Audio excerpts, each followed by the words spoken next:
Hello, and welcome to another safety tidbit from Aurora Safety Advisors. Today we'll be highlighting SBCC and spill management basics. When we talk about spill management at a facility, we are interested in all types of chemicals and anything with copious amounts of liquid, even water. As we know, a large quantity of anything can be hazardous. Have you seen the movie Cloudy with a Chance of Meatballs? If so, you know that raining hamburgers sounds amazing until millions of them start falling at once. It is best to have a contingency plan to address accidental release of large quantities of any materials. And that's where SBCC comes in to specifically address storage and management of large amounts of oil. SBCC stands for Spill Prevention, Control, and Countermeasure. SBCC is a group of regulations set forth by the Environmental Protection Agency to ensure facilities prevent oil from entering any neighboring navigable waters. It does this by requiring methods of prevention be thoroughly documented, controls be installed to address accidental discharges, and countermeasure practices are in place and well known by employees at the facility. These regulations apply to any facility with more than 1,330 gallons of oil on site at any one time or a facility with underground storage capacity of more than 42,000 gallons. The SBCC regulation breaks down into three components, the first one being spill prevention. Spill prevention is achieved by having a thorough preventative maintenance and inspection system on all equipment, containers, and controls. This helps reduce the potential for a catastrophic failure and discharge of oil. Some common examples of equipment that must have preventative maintenance and inspections to prevent oil discharge are transformers, diesel generators, waste barrels, and even grease traps.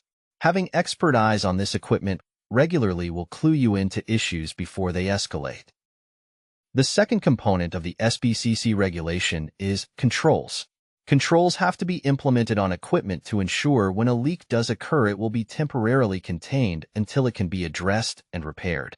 There are many options when it comes to controls, but a common one is a leak detection system. This system monitors storage or equipment and alarms when a potential issue is identified, such as a rapid pressure change from a leak. Another common example of a control is a double-walled pipe. If the interior pipe gives, the second wall should temporarily contain the pipe's contents until it can be repaired. And finally, one of the most common and easily implemented controls is a berm and secondary containment. These will catch any oil that starts to leak from the equipment or container until the leak is addressed. While these are a great option, they are only required to hold 10% of the volume stored above them, so they will not contain major leaks. On to our last component of SBCC, countermeasures. In the unfortunate event that oil does get outside of your facility, countermeasures are how your team will respond to and remediate the spill. A common countermeasure that many companies utilize is on-call environmental services. Companies such as Veolia or Clean Harbors have emergency lines to call 24/7, and they will dispatch a trained team of spill remediators. They will help clean the exposed area and remove the waste from your location and dispose of it compliantly. They will also give guidance on reporting requirements based on the severity of the spill. Having the emergency number for these services posted near oil storage areas is a best practice if you decide to go this route. Another popular countermeasure is having an internal spill response team. This is a best practice to have in addition to an external environmental service. The internal response team can dispatch immediately to the spill and determine the severity and if external services are needed. They would also be able to temporarily stop the spill by using basic skills like diking and applying absorbents. These internal teams need to have annually documented training on the basics of spill response. And one of the countermeasures that all facilities must have are spill kits. Spill kits are pre-packaged equipment to successfully slow down large spills or clean up small spills. They contain different types of absorbents, PPE, socks and berms, compliant waste containers, hazmat response books, and more. Spill kits can be purchased pre-stocked, or custom materials can be ordered separately and packed in the container.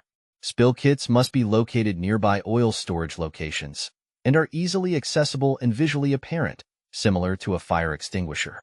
Spill kits must also be regularly inventoried as it is very common for them to be picked through in high-traffic areas. That concludes our overview of the components of the SBCC regulation. Likely many of you are not only responsible for understanding the regulation, but also implementing and managing the program at your facility. Our EHS advisors here at Aurora Safety have summarized 4 management practices that can help you lead an exceptional SBCC program. Number 1. Write an SBCC plan for your facility. This should include all site-specific steps and practices that fulfill the components of the regulation we just covered. This plan should also be reviewed annually for accuracy. Number 2. As we covered in the prevention component, ensure you have regularly occurring and documented inspections of equipment, containers, and controls that fall under the SBCC program. This can help you catch issues before an oil discharge occurs. Number 3. Along the same lines, ensure you have a thorough preventative maintenance program on all equipment, containers, and controls to ensure they're up to operating standards and unlikely to fail. And finally, number 4. Ensure you and your team are knowledgeable on the emergency spill response basics, even if it's as simple as call security. A spill could happen at any time and anywhere, so it's better to be prepared. Good luck with your SBCC management, and thank you for watching. We hope this video was engaging and informative. Please like and subscribe to our channel for more safety tidbits.